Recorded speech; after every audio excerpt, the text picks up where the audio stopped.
In this video, we're going to have a go at this question here, which is saying work out 0.5 times 0.4. And it's an example of decimal multiplication. So let's go on to the next slide and look at the step-by-step approach to achieving the result of this calculation. Step 1, we ignore the decimals that are in the problem. In other words, we multiply 5 by 4. And of course, this will equal 20. Step 2 is where we count the decimal places. And what this means, how did I come from here to 5 and from here to 4? If I move this decimal point to here, I've moved it one place to give me the 5.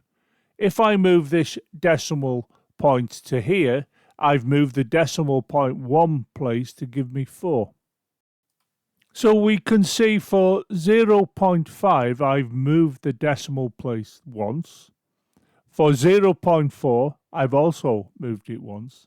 And in total, we have moved the decimal point twice. So we need to take this calculation of 5 times 4 equals 20 and realized we got this because we moved the decimal point twice. The result of 20 is in fact 100 times too big, because the movement of a decimal point once will result in you making the number 10 times bigger. If you move it twice, it makes it 100 times bigger. So this 20 will in fact be divided by 100, and it'll give the result of 0.2.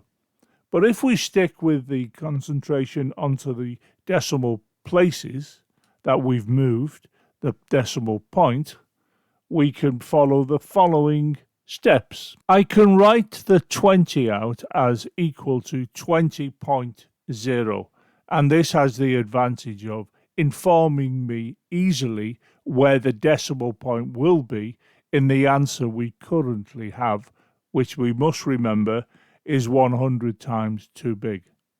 We have to move this decimal point so that the number we have here becomes 100 times smaller. In other words, we look to this and we can see that in total we move the decimal point twice, and that means we're going to move this decimal point once, twice.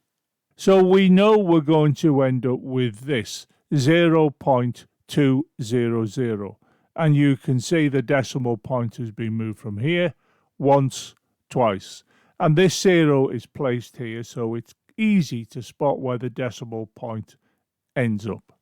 Of course, these two zeros have no value in this number, so we can write this as follows: 0.2.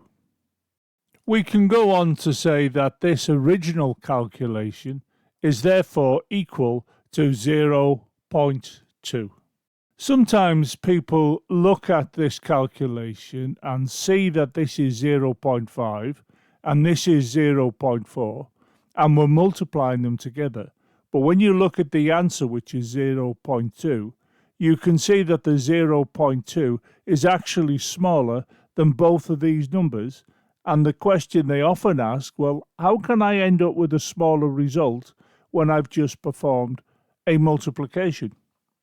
Under these circumstances, I find it useful to think of this multiplication as the word of. So this becomes 0.5 of 0.4.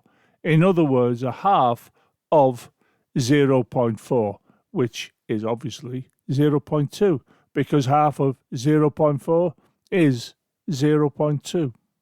Of course, you might look at the original question here and work it out in your head.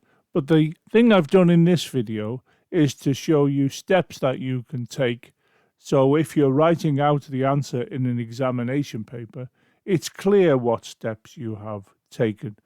And that's what you need to do in examination papers. Show the examiner the steps that you use to arrive at the answer. So when you're performing these kind of calculations that have been shown in this video, the approach is as follows.